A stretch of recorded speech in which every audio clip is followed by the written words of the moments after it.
داشان یو روایت کی راځي من قرأ قل هو الله احد حتى يختمها 10 مرات بنى الله له قصرا في الجنة. نبی علیہ الصلوۃ والسلام چې کوم انسان لس پیری وي دا مختلف فضیلت درته ځکه بیانو که انسان 200 پیری شي ویلې 50 پیری شي ویلې نو لس پیری خو ویلې چې کوم انسان لس واری لس پیری قل هو سورت وای وی الله رب العزت بدته په جنت کې یو لوی محل جوړ کی قصرا فی الجنه بنى الله له قصرا فی الجنه یو لوی معنی بدته د پاره الله رب العزت په جنت کې جوړ او د جنت معنی او د جنت کور عزتمندو د دنیا دا ټول اشیاء زر زمین دا ټول راجمه کړه د جنت د یو خختی د جنت د کور د یو خختی قیمت هم نه جوړیږي او دومره قیمتي شیزونه نو دی وجه نه عزتمندو چې کله حضرت عمر رضی الله تعالی عنہ دا خبر اوریدا چې څوک لس پیری وای نو یو کور په جنت کې جوړیږي نو نبی علیہ الصلوۃ والسلام فرمای فقال عمر اذا نستكثر یا رسول الله یا رسول الله کوم کې زیات وای نو به څه چل کیږي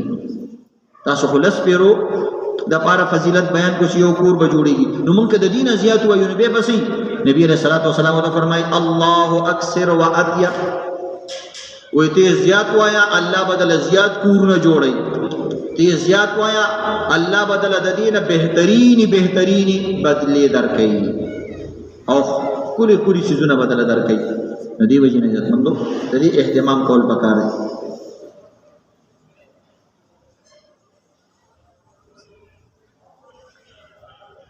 نبی علیہ السلام یوزل سفر کے صحابہ کرام دیگلی او یو کسی په امیر جوړ کړو هغه چون کې دوی کې غوړه کسو چې نبی علیہ الصلوۃ والسلام مقرر کړو نو چې کوم مستبه مخکې کېدو قل هو صورت په پکې ویل لکه زموږ د عوامو لم د قل هو صورت نه علاوه بل صورت نه وي دا درسته مسله بیانو یو د مینی محبت د وجې نه دا صورت ویل یو د مجبورۍ نه دا صورت ویل دي کې فرق دی من او تاسو د قل هو نه علاوه بل صورت نه راځي دا مجبوری ده چې کوم انسان لټول قران ورزي ډیر سورتونه ورزي او به قل هو سورت مینه محبت سره وي نو دې ته به مینه محبت وي ځکه دل نورم ورزي خدا دې سورت سره ډیره مینه نه نو هغه صحابي له نور سورتونه ورتلو خو اکثر به دا سورت وي او بعض راځي چې راځي دا سورت به ویل نور سورت به مو سره وي خدا سورت به پکې خامخا ویل نو چې کله هغه نبی عليه السلام ته کیلو کړه ویل یا رسول الله ځکه د صحابه دا غرضو چې قران پاک ډیر آیاتونه ویل کیږي مختلف سورتونه ویل کیږي نو صحابه کرامو له بدی خون ورکاو دی بوله خون ورکاو نو نبی علیہ الصلوۃ والسلام ته شکایت وکړه یا رسول الله دې سړي به داسې کار کو نو دوی داسې نشو کولای چې هغه به مونږ نه کوو ځکه دا نبی علیہ السلام مقرر کړی بهتر کس دی اول دې ظلم نه غوښتو دا وی زلو غوښتو چې طویل او لوی سورتونه وای او د دین علاوه سورتونه ویل شي دي سره مینه نو حیران نو نبی رسول الله ته ویل نبی رسول الله کس ته تاسو کو یا فلان ما يمنعك ان تفعل ما يأمرك به اصحابك واذا استعمل غير تا نه کیله کوي وی تا ولې دا یو سورت ویل استادی ملګرو دا غوښتل چې د قران نور سورتونه وای نو تا په هر رکعت کې دا یو سورت ولول وما يحملك على لزوم هذه السوره في كل ركعه هر رکعت کې به دا سورت ویلو دا ول دې ته د دې وجه بیان کا او ماتم بیان کا هغه فقال اني احبها یا رسول الله زما دې قل هو سورت سره مینه ډیره زیاته ده دا زما محبوب سورت دی زما وخت ځکه وای دا نه چې ما نور سورتونه راځي خو ما د دې صورت سره مینه ډیره زیاته ده اصل کې دې صورت کې د الله تعارف دی او په دې کې د الله رب العزت معرفت بیان شوی دی او په دې کې د الله وحدانیت بیان شوی دی او د چا سره مینه نو په کوم شعرونو کې او په کوم خبرو کې چې داغه تذکرہ راځي هغه شعرونه او خبري او کلام خوان ور کوي یا رسول الله زما دې صورت سره ډیره مینه ده ځکه زما د محبوب الله په دې کې تذکری نبی صلی الله علیه وسلم نبی صلی اللہ علیہ وسلم حبک ایاها ادخلک الجنہ اے زما صحابی چستا دی وړو کی صورت سره دومره مینه ده نو دی وړو کی صورت ته د مینې د وجې نه جنت ته داخل کړي نبی صلی الله علیه وسلم فرمایي حبک ایاها ادخلک الجنہ اے زما صحابی چستا دی وړو کی صورت سره دومره مینه ده نو دی وړو کی صورت ته د مینې د وجې نه جنت ته داخل کړي خپل ژونداني ورته ویل ته دی وړو کې صورت د وجه نه جنت ته داخل شو. نبی اسلام بچ کومه خبره کوله د وحی د وجه نه به کوله، الله به ورته ظاهره کړي او الله به ورته ښودلي چې د دې وړو کې صورت مینې دا انسان جنت ته داخل کو. نو دې وجه نه ځمندو قل هو صورت سره مینه محبت کول پکار دي. خدا علم مینه محبت پیدا کیږي چې انسان باغی پوي. نو مختصر شات د دې ترجمه راته کوم. قل هو الله احد، کہہ دیجئے اے میرے محبوب پیغمبر کہ اس اللہ کی شان یہ ہے کہ وہ یکتا ہے، اونلی ون، تنے تنہا دے، یکے یکتا دے. اللہ الصمد، وہ کسی کا محتاج نہیں. نیاز منگ مانا کو مطلب اگر اچھا محتاج نہیں. لم یلد ولم یولد، نہ وہ کسی کا باپ ہے نہ وہ کسی کی اولاد. نہ اچھا لار دے نہ اچھا چیزیں. ولم یکن له کفوا احد، اور اس کے برابر بھی کوئی نہیں. ذکر اللہ دے خپل تعریف تھی. چې کله دا صورت وای دا الله دی تعریفونو ته لږ سوچ کوو. بهرحال عزتمندو دا یو صورت دی چې موږ او تاسو دا ډېر زیات په دغه کې وایو، خو مسله درته معلومه شوه چې دا الله د مینې د وجې نه او د اخلاص د وجې نه به دا صورت وي، نو بیا به درته دغه فضیلت د دې حاصلېږي. چې کوم انسان په هر رکعت کې دا صورت وایي مونځ یې کېږي او بلکل یې کېږي. خو بهتر هغه دی عزتمندو چې کوم انسان مختلف صورتونه په مونځ کې وایي. کله ناکله داسې کول پکاري سنت مونځ کوي، نفل مونځ کوي، په ټولو رکعتونو کې سړی قل هو وایي. ځکه زما دې صورت سره مینه ده. په فرض رکعتونو کې صورتونه بدلول پکار دي، او په نوافلو کې انسان داسې کولی شي 10 رکعات نفل وکړه، په 10 رکعتونو کې قل هو صورت ووایه د مینې محبت د وجې نه چې زما دې صورت سره مینه ده. کله ناکله داسې کوو. سنت کې 4 رکعاته سنت، کله ناکله 4 رکعتونه په قل هو کوه. خو د دې د وجې نه چې دا مختصر صورت دی چې منډه به واندازر ختمېږي، یا د دې صورت نه د دې وجې نه چې مړه نور صورتونه رانه غلط نشي، نه د مینې او د محبت په بنیاد باندې. د نن نه پس به انشاءالله دې صورت سره مینه کوو که نه. الله رب العزت دې موږ نه په دې بیان باندې د دې صورت او تاسو نه د دې په اورېدلو باندې الله دې موږ له هم جنت راکړي. او د نبي اسلام د دې خبرې د وجې نه چې د نبي اسلام حدیث بیان شو، د جنت تذکره شوه، الله دې د دې په برکت باندې موږ او تاسو له هم جنت راکړي. د الله د مینې او د محبت دپاره وړې وړې بانې کافي دي. عزتمندو مختصر الفاظ دي، خدا صورت د ډېرو فضیلتونو والا صورت تے. نبی علیہ الصلوۃ والسلام یو ځل فرمائی،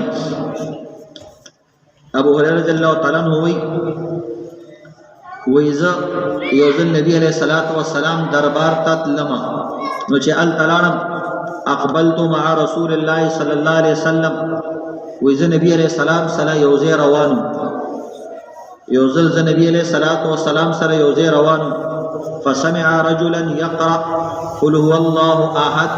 نو نبی علیہ الصلوۃ والسلام د یو بندنه قل هو صورت واورېدو.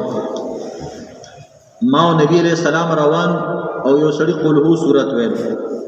نو نبی علیہ الصلوۃ والسلام او فرمایل فقال رسول الله صلی الله علیه وسلم وجبت. نبی اسلام علیہ واجب شو، لازم شو، ضروری شو. فسألته ماذا یا رسول الله، وما تی تپوسو کو چې یا رسول الله څه شی واجب شو، څه شی لازم شو او څه ضروری شو. نبی علیہ الصلوۃ والسلام او فرمایل فقال الجنه، وی جنت واجب او لازم شو. په دغه سړي باندې چې کوم انسان قل هو صورت ویل، هغه د سیمینی محبت سره دا صورت ویل چې نبی اسلام علیه په دې انسان باندې صرف د قل هو وړو کې صورت ویلو د وجې نه جنت په باندې واجب شو.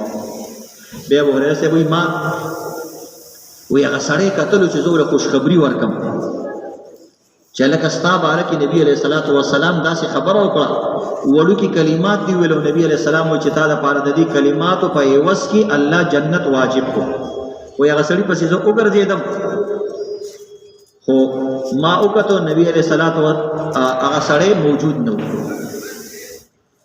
بهرحال عزتمندو بعض وخت وړو کې عملی هغه انسان لوی درجو ته ورسي. نو قل هو صورت سره مینه کول پکار. یو روایت کې راځي اگر چې سندن ضعیف ته ضعیف روایت مطلب دا وی چې دا په فضایلو کې انسان پاغي عمل کولی شي. دا یاد لرل پکار. د دې مطلب دا نه چې دا خبره بالکل د پرېغستو وي. ضعیف اصل کې حدیث او روایت ضعیف کیږي نه، خو بعض وخت کې د دې په واسطو کې داسې کس راغلی وي دغه حافظه کمزوري وي، خبره دې هېرېږي. نو زمونږ د دین علما کرام ډېر احتیاط کوي، بیا دې حدیث ته کمزوري حدیث وایي د دې سند د وجه. نور که هغه څه عقیدې سره او د دین اصول سره غټو غټو مسلې سره څه ټکراو نه لري نو په هغې باندې انسان عمل کولی شي. مثلا د یو آیت فضیلت راغلی نو موږ او تاسو ټولو ته پته ده چې قرآن د فضیلت او د اجر او د ثواب وړ دی، نو دې کې څه شک نشته دی که هغې باندې سړی عمل وکړي. ځکه قرآن پاک کې الله وایي مبارکون، وایي دا قرآن د برکت والا دی. نو که یو ضعیف حدیث کې هم د هغې یو خاص برکت بیان شي نو په هغې باندې انسان عمل کولی شي او په دغه فضیلت په بنیاد باندې انسان هغه لوستلی شي. نو یو روایت کې راځي چې کم انسان لس پیری سورہ قل هو ویلو، لس پیری 10 بار 10 مرتبہ سورہ قل هو ویل، یو روایت کې راځي چې دې انسان د 40 لاکھ نیکیانی ملاوي 10 پیری. د ورځې ویلې شي مختلف اوقاتو کې مختصره وظیفه ده. او دا شان یو روایت کې راځي چې کم انسان سورہ قل هو وای او د دې تلاوت کوي او خاص وخت کې وي چې کله کور ته دننه کېږي په دغه ټایم کې صرف قل هو وایي چې کور ته دننه کېږي نو د کور نوې دعاګانې تاسو ته بیان شوي، بسم الله ویل پکاري، بسم الله توکلت علی الله ویل پکاري. خو د دې سره سره چې کوم انسان دننه شي په دې وخت کې قل هو صورت وایي الله رب العزت به د دې انسان او د ګاونډیانو نه غریبي ختمه کړي او فقیری ختمه کړي. هر انسان وایي چې وانا غریبي فقیری ختمه شي او دا وظیفه تقریبا هر چاله ورځي قل هو صورت.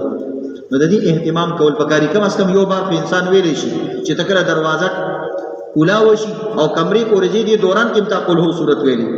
دومره مختصر وظیفه ده، نه ورته د اودس ضرورت شته، نه ورته د ناستې ضرورت شته، نه د قبلې ته د مخ کولو ضرورت شته، نه ورته هلته د ودرېدلو ضرورت شته، چې کمرې پورې ځي دغه دوران کې هم ته دا ویلی شي.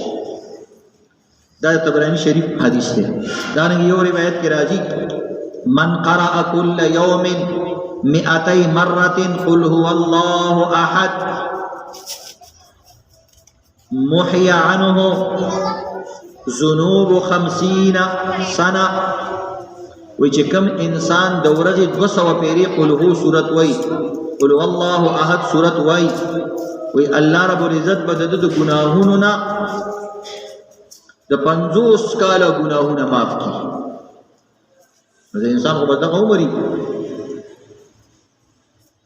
نو که 2 ورځې انسان دا صورت وای نو چې کوم صغیره ګناهونه الله یې ته معاف کړي او حقوق العباد سره تعلق نه لري او د الله او د دې بنده په منځ کې بعد ګناهونه نو الله رب العزت هغه خپل ګناهونه او هغه خپل حق دی انسان ته معاف کوي.